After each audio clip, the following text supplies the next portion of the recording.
안녕하세요. 2026년 5월 28일 목요일입니다. 오늘 함께 묵상하실 말씀은 창세기 49장 1절부터 15절까지의 말씀이고요. 제목은 말씀으로 묶인 공동체입니다. 오늘 본문은 임종을 앞둔 야곱이 12아들을 모아놓고 행한 최후의 예언적 유언이라고 할 수 있습니다. 야곱은 너희가 후일에 당할 일을 내가 이르리라 엄숙한 말씀의 다스림을 선포합니다. 사실 야곱의 아들들은 성품의 결함과 부끄러운 죄의 흔적이 가득한 자들이었습니다. 인간적인 조건대로라면 벌써 갈라져 찢겨졌을 가문이에요. 그러나 하나님은 야곱의 입술에서 나오는 날카로운 말씀으로 그들의 죄를 도려내시고 희생을 격려하시면서 하나의 거룩한 공동체로 묶어 가시는 것입니다. 오늘 이 시간 우리 역시 기질과 형편이 다를지라도 오직 말씀의 띠로 우리를 단단히 묶어 가시는 하나님의 은혜를 함께 묵상하기를 원합니다. 본문을 함께 살펴보죠. 첫 번째 단락이 49장 1절부터 7절까지인데요. 통제되지 않는 감정을 말씀의 브레이크로 묶으시는 것을 볼 수 있네요. 야곱이 아들들을 모으며 선포한 첫 마디는 너희가 후일에 당할 일을 내가 너희에게 이르리라 였습니다. 성경이 말하는 미래는 어느 날 갑자기 하늘에서 뚝 떨어지는 요행이 아닙니다. 오늘 내가 무심코 던진 말 한마디가 그리고 내 감정과 욕망이 내린 영적 선택들이 차곡차곡 쌓여서 만들어내는 열매가 바로 미래인 것입니다. 첫째인 누벤은 위풍이 당당하고 기력이 뛰어난 자였지만 순간적으로 터져나온 정욕과 충돌을 다스리지 못해서 장자의 영광을 쏟아버렸습니다. 성경은 이를 물의 끓음 같았다 폭로하네요. 둘째 시므온과 셋째 레위는 누이의 복수를 하겠다는 정의감으로 시작했지만 제어되지 않는 분노와 혈기로 잔인한 폭력을 휘둘렀습니다. 그 결과 야곱은 그들이 하나 되어 지은 죄의 연대를 끊으시며 내가 그들을 나누며 이스라엘 중에서 흩트리로다 예언하는 것입니다. 아무리 은사가 탁월하고 능력이 많아도 내 안에 끓어오르는 정욕과 욱하고 올라오는 혈기를 말씀의 성령 안에 묶어두지 않는다면 공동체를 파괴하고 인생의 가장 소중한 영광을 한순간에 잃어버리게 될 수도 있을 것입니다. 교회와 가정이라는 공동체는 내 혈기와 감정을 쏟아내는 곳이 아닌 것입니다. 내 거친 본성을 말씀의 브레이크로 철저히 통제하고 묶어낼 때 비로소 거룩한 공동체의 일원으로 쓰임받게 되는 것이죠. 두 번째 단락이 8절부터 12절까지인데요. 유다를 통해 자신을 담보로 내어주는 희생의 끈으로 묶으라 권면하십니다.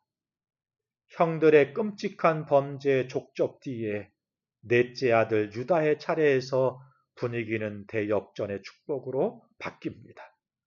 유다는 형제들의 찬송이 될 것이며 가문의 주도권을 쥐는 원수들의 목을 잡는 사자가 될 것이라고 선포됩니다. 왕의 권위를 상징하는 규와 통치자의 지팡이가 그를 떠나지 않고 마침내 온전한 평화의 왕이신 메시아 예수 그리스도가 유다의 혈통을 통해 오실 것이라는 구속사 최고의 여원이 주어지는 거예요. 유다가 넷째 아들임에도 불구하고 이토록 영광스러운 영적 장자의 복을 받은 비결은 딱 하나였습니다. 과거 막내 동생 베냐민이 애굽에서 영원한 종으로 붙잡힐 절체절명의 위기에 처했을 때 늙은 아버지를 위해서 청하건대 주의 종으로 이 아이를 대신하여 남아서 내 주의 종이 되게 하시고 그 아이는 그의 형제들과 함께 올려 보내소서. 자신을 단보로 던진 희생이 있었기 때문인 것입니다. 말씀으로 묶인 건강한 공동체는 힘으로 군림하는 자가 아니라 유다처럼 나를 깨뜨려 형제를 살리는 희생을 통해 유지되는 것입니다. 유다의 이 희생은 장차 인류를 구원하기 위해 십자가에서 자기 생명을 대속물로 내어주신 예수 그리스도의 사랑을 완벽하게 보여주는 것입니다. 우리가 속한 공동체가 사랑의 띠로 묶이기 위해서는 누군가의 희생이 필요합니다. 오늘 내가 가정과 교회에서 내 권리를 주장하기보다 연약한 지체를 위해 나를 조금 더 내려놓는 유다의 사자와 같은 희생의 영성을 소유하기를 소망합니다.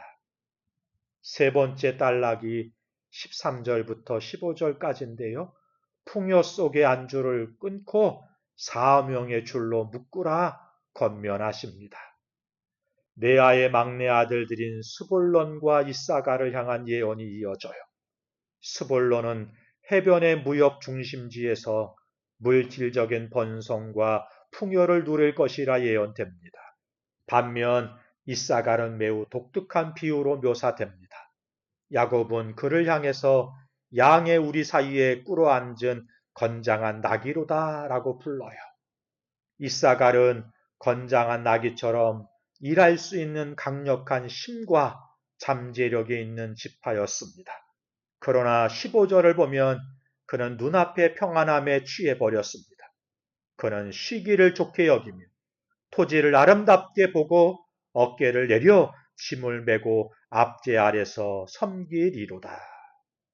편하게 쉬는 안락함에 매료되어 영적 야성을 잃어버린 결과 이방 나라들의 압제 아래서 노동하는 노예로 살아가게 되고 만다는 것입니다. 환경의 편안함과 물질의 풍요에 취해서 하나님이 맡기신 사명을 잊어버리는 안주함은 공동체를 병들게 하는 무서운 독소입니다.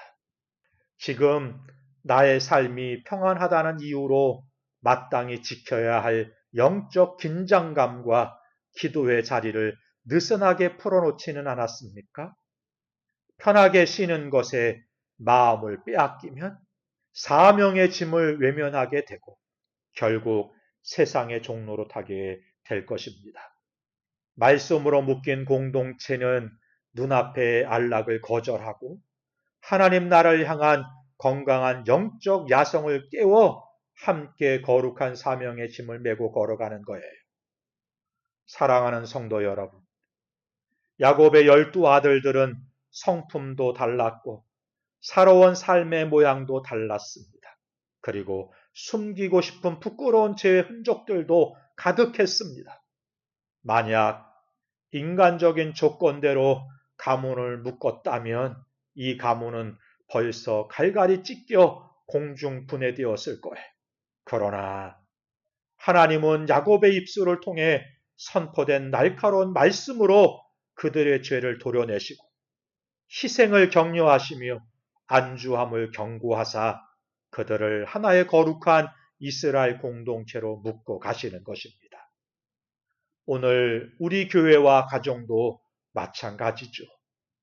우리는 저마다 기질이 다르고 성품이 다르고 루벤과 같은 정욕도 있고 시므온과 레위 같은 거친 혈기도 가지고 있습니다. 그러나 우리가 하나 될 수 있는 유일한 비결은 우리의 감정과 기준을 꺾고 오직 하나님의 말씀의 다스림 안에 우리를 묶어두는 것뿐인 것입니다. 오늘 하루 내 안에서 터져나오는 정욕과 혈기를 말씀으로 묶으십시오. 유다처럼 공동체를 위해 나를 단보로 내어주는 희생의 끈으로 지체들을 묶어내십시오. 그리고 세상에 주는 달콤한 안락함에 취해 영적으로 잠들지 않도록 사명의 줄로 나를 동요매십시오. 그리하여 날마다 주님 말씀 안에서 단단히 결속이 되어 영광스러운 하나님 나라를 함께 이루어가는 승리하는 믿음의 공동체, 복된 성도들이 되시기를 주님의 이름으로 축복합니다.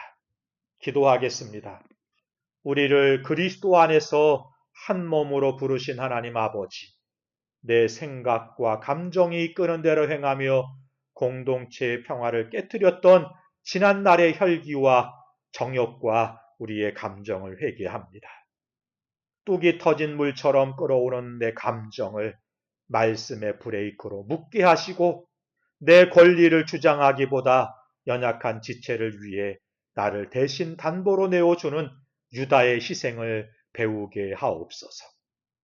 세상에 주는 물질의 풍요와 평안함에 안주하며 마땅히 지켜야 할 영적 긴장감과 사명을 잃어버리지 않게 하시고 건장한 나귀처럼 하나님 나라를 위해 기꺼이 사명의 짐을 지게 하옵소서. 우리 교회와 가정이 사사로운 조건이 아닌 오직 변함없으신 약속의 말씀으로 묶인 거룩한 공동체가 되기를 소원하옵고 예수님의 이름으로 기도하옵나이다. 아멘. 감사합니다.